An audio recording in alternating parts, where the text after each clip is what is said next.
Best Marvel movie of the year.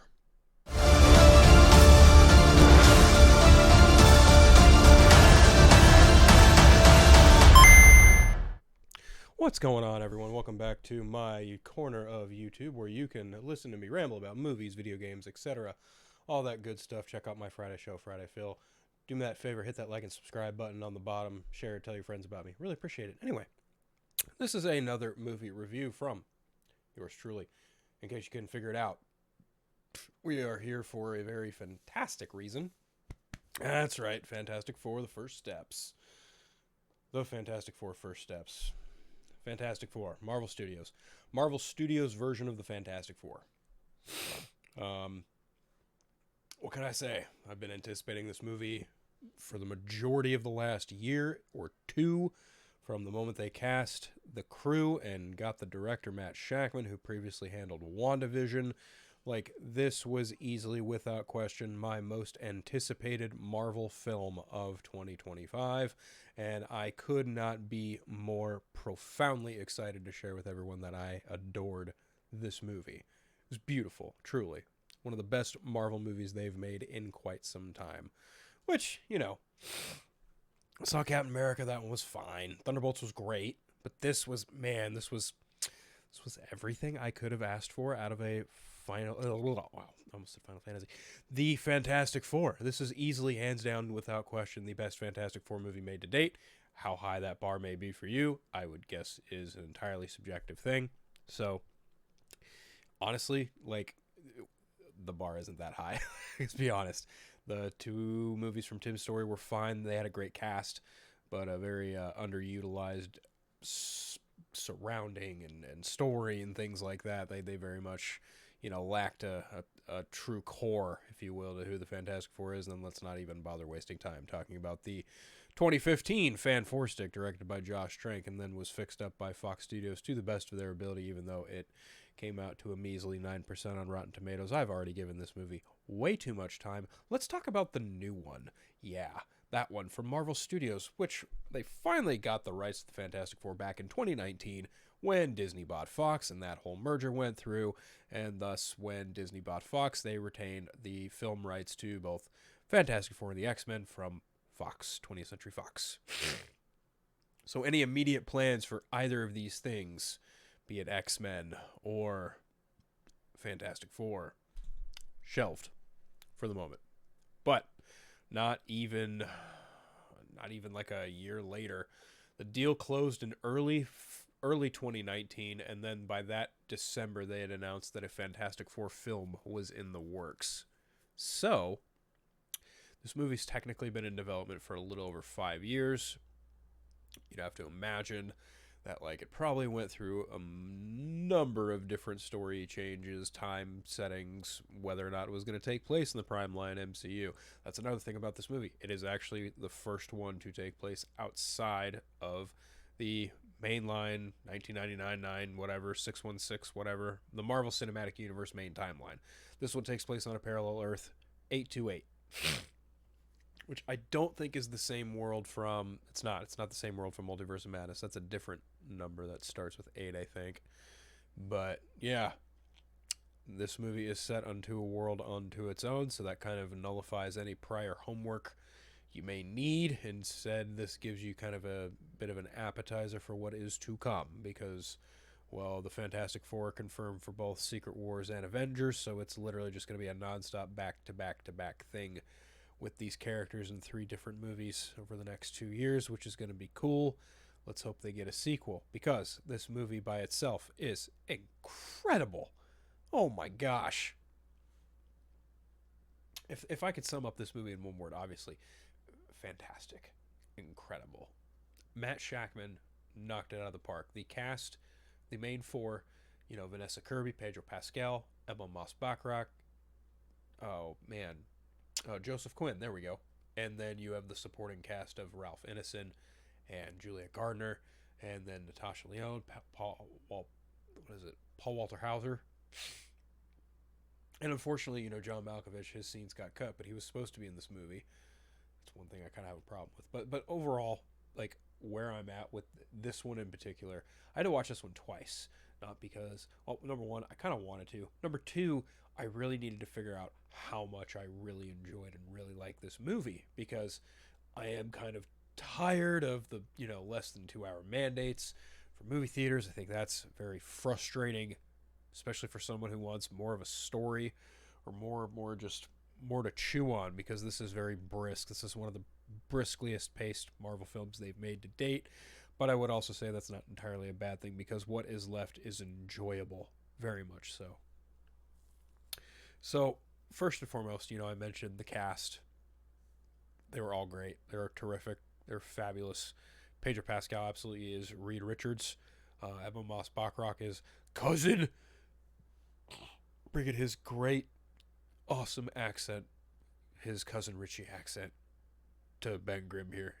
Oh my gosh, so good. Then there's Johnny, played by Joseph Quinn, who man, he was so good in this movie. I love the Human Torch a lot, but man, this really did it for me. I was really really happy with how he turned out. That was awesome. Yeah, his sequences with the Silver Surfer with Julia Garner, they were really really really well done. Like they took their time on that, and I was really really impressed with how they handled some of the flying sequences between the two of them. They were really great, and Julia Garner as well. She was fantastic as Shala Ball, the Silver Surfer of this movie. And then Vanessa Kirby just holds this whole movie together on her shoulders. Like she's got the big mom energy, and it is loud and proud, and it is amazing. Like they just really got the unit and the family aspect of the movie to a T. Like you get a gloss over the origin, but then we get them as they are. They are expecting a child, Franklin Richards, who plays a pretty sizable part in the movie too. But man, this cast just has like some of the best chemistry on screen. I know why they were chosen. They absolutely had to get this family down, and I think they did. So, and then of course Ralph Edison just brought his gravitas with the voice of one Galactus and his look too.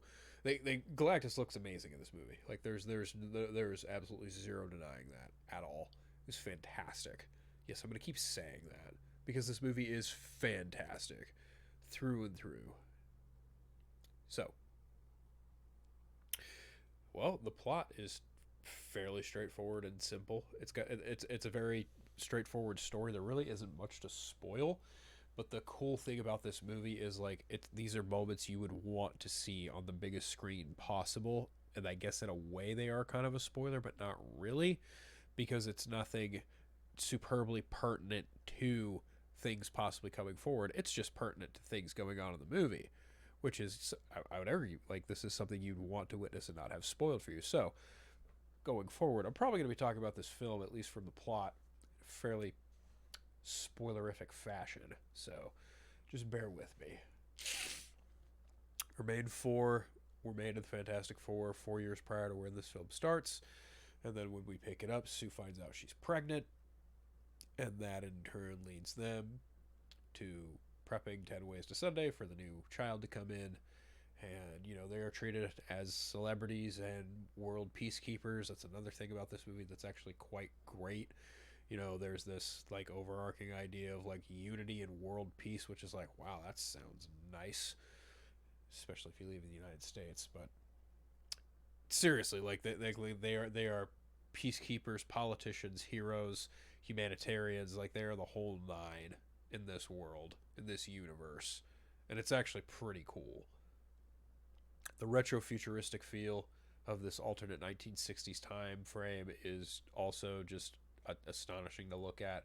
I don't know if it's practical or CGI, maybe a blend of the two. Matter of fact, it looks like a blend of the two because there are set photos of various outside locations that were very practical. So I'd have to imagine probably.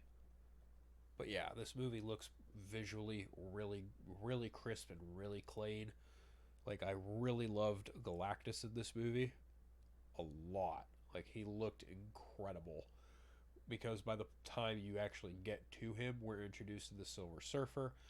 She gives her speech and says, I herald his beginning, I herald your end, I herald Galactus, and then Johnny flies up and follows her. It's so good. Like, meanwhile, Reed is researching dying planets off in the solar system, and Johnny's trying to figure out like a some kind of singularity between like certain voice messages left behind from these various disappearing planets. And then, of course, there's a connection there with Galactus. It's very all sciency nonsense, but it's beautiful, beautiful, beautiful, beautiful comic book science nonsense. Love it, love it, love it. Anyway, they go and meet Galactus, and that kind of sums up the first act. Is it, we get a look into this world of who the Fantastic Four are, how they're perceived, and then when Shalabal Silver Surfer descends upon their planet and warns them that they have been marked for death by Galactus, and then we go and meet Galactus. It is terrifying. Like, the first act ends with the entrance of Galactus, and it is horrifying in like a really beautiful way. Like, Michael Giacchino knocked it out of the park with the score in this movie. It's like, it's not just your typical whimsical family up level of orchestra. No, no, no, no, no. This theme gets really dark when it needs to, and it's incredible. Pun intended, because he did The Incredibles. So, spoilers. Galactus is the reason Sue Storm ends up going into labor and having Franklin Richards born on the spaceship. Not only is he born on the spaceship, he's born trying to escape the Silver Surfer while they're in a black hole. Yeah, he is born as they're curving a black hole, getting jettisoned back onto planet Earth. And then by the time they return to their Earth, it's been like a month's worth of time because of time displacement. Science jargon, yes. But they return, but instead of asking how the kid is, they're asking, are we safe? Reed's like, I don't know. We didn't kill him. Another thing, Galactus tried to force Sue into labor to have the child because Galactus wants Franklin Richards, because Franklin Richards holds the power cosmic, and that would quell Galactus's eternal hunger problem. Crazy shit. Crazy comic book bullshit. But I loved it. Ate up every second of it. So, the second act, they kind of formulate ideas of how to get rid of Galactus and how to quell his thirst for Earth. Because the bargain was, either give me your child and I spare your planet, or your child watches as your planet dies. It's like, whoa, that's dark, but I like it. Like it a lot. That was a great line. It was a great conversation between the two parties. It was really good. No, the second half, they formulate this idea, like, instead of, because they don't want to do the alternative easy option, which is have Galactus be baited with their child. Spoilers, that's what happens. But the idea that Reed comes up with is he's going to, because earlier in the movie you see an illusion of like them teleporting an egg from one spot to another, and Reed's like, okay, we're going to try this with Earth. All you have to do is just deal with the density of the mass. And it's like, Reed, there's some flaw in that logic, bud, because you're teleporting an egg is one thing. Teleporting an entire planet full of people to an entirely different space, hoping to God you come across a yellow sun in the same kind of orbital pull. Yeah, dude, did you think about this? That's one thing I didn't think about until after I started talking with a couple other people about this. Because it's like, okay, there are some things you could shoo away and suspend in disbelief, like supervillains and all that crap. That's fine. But like when it comes to real world like science application of like, could that really even be possible? It's kind of like maybe a Star Trek problem. Maybe it's even a Star Wars problem. I'm not really sure. But at this point, I just kind of had to hand wave it and be like, okay, sure. Yeah, let's go with the idea of him moving the planet to a completely different desolate spot. But yeah. Anyway, that's something that I thought about after the fact. Oh, Galactus comes, and Silver Surfer. He said Silver Surfer, and she destroys nearly all of these teleportation devices, save her for one in the main city of New York. And well, this kind of tees up the third act for Galactus to come and eventually go after Franklin, because they do in fact opt to kind of use Franklin as bait, but they have this whole elaborate plan to just get Galactus on this pad so they can throw him into a black hole, which they are ultimately successful. I will just say that, like, the plot of the movie is, again, just very straightforward, very safe, and it's fine. It didn't need to be anything superbly big, but what they did with what little time they had, they made it feel really big. And I think that worked to its benefit. I think it's a really smart move, because this movie goes pretty outer space in a lot of ways. Like, I didn't expect it to be so cosmic in a certain respect, but shit, like this rock socks. Like, this rock socks in that department for sure. But and even like the look of Galactus, the look of Shalabal, like the way they flew through space or the way they interacted, like the conversations they had, it was really well done. Like, really, just really good character interactions going on there. Chemistry is so top notch across the board.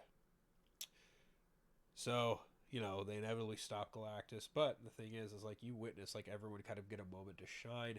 You see Reed Richards get elasted by Galactus, hand to hand pull, almost tear him apart in half.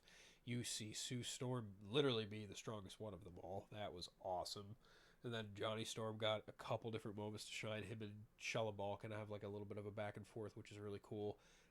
There's a lot with Ben Grimm, but he gets a lot of very personal moments. Nothing really super big, but when they use him effectively. So there's that. But yeah, that fight with Galactus, that last minute, they make it very tense. But then there's like a last blink you'll miss it, oh shit moment, and it's actually really cool and really awesome, really awesome payoff from something that's established earlier on. Just really good development for one character in particular. But yeah, I don't want to spoil everything, but I will spoil this. The movie is only an hour and 55 minutes, an hour 47 minus credits. There's two mid-credit sequences. There's one literally in the middle of the credits, and then there's one at the end of the credits. Spoilers! So the mid-credit sequence is, of course, Sue with a 4-year older Franklin Richards. She steps away to get him a book. She comes back. There is a figure with a green hood and an iron mask talking to Franklin, and it is more than likely Doctor Doom, because this credit scene was shot by the Russo brothers. So everyone is now kind of under the impression that possibly Doctor Doom uses Franklin Richards to create Battle World, something to that effect. Some of the plot of Avengers Doomsday might be like a chase of Doom because he has Franklin Richards. I'm not really sure, but either way, I'm game for the whole idea. I've been a fan of Robert Downey Jr.'s Doom since it was announced, so I'm here for it. There is another nod to him earlier on in the movie. There's also a couple nods to Jack Kirby and Stan Lee in Timely Comics. However, every time I watched it twice, I still didn't catch either of those things. And apparently the cast of the original Fantastic Four film from Roger Corman that was unreleased, they're also in a cameo spot, like very blanky, you'll miss it. I missed that too. I only know about this because friends have told me about it. So look for those. I don't remember exactly where they are, but I think the one with Stan Lee and Jack Kirby is two gentlemen sitting up in an apartment that says Timely Comics. And then you'll see the Fantastic Four, the original four, like they're in that thank you montage, if I'm not mistaken. But yeah, overall, and the last post-credit scene too, it's just an animated like redux of the current team against Red Ghost, which is kind of an even bigger stinger because like he wasn't in the movie, but he was in the animated form. It's super weird, but overall, like outside of some pacing singularities and some like just odd things you would cut, like John Malkovich, it's like it's hard to not watch this movie with that stuff in mind, but then also be amazed at just how well they pulled this movie off. Because this is such a big W for Marvel. Like, no joke. This is hands down like one of the best comic book films ever made lately. It's very unique. It's very stylized. It doesn't take itself almost too seriously, but it leaves enough wiggle room for, oh man, in the moment humor, just very like not in your face like haha humor, but situational humor. There we go. Leaves a lot for that, but it's also really stylized and very of its time. It's like a period piece, but like a what if period piece, and it's just perfect. It's a perfect love letter to everything of the 1960s Jack Kirby and Stan Lee Fantastic Four. I genuinely love this movie. Where it ranks on my current MCU ranking, I honestly couldn't tell you. I have no idea. I still have to figure that out. It's like how I love this movie, and I'm just like, how much do I love this movie? That's the question I'm currently grappling with. But apparently, a fair bit because I enjoyed it enough to talk about it with you fine folks. Tell me how you feel. Let me know in the comments section what you think of Fantastic Four First Steps. Liked it, hate it, do me that favor. Let me know in the comment section. Also, do me that favor. Hit that like, subscribe button, share videos. Share me around. Not like the cheap kind, but, would love, appreciate it. All right, everyone. Thank you for another movie review. Take care.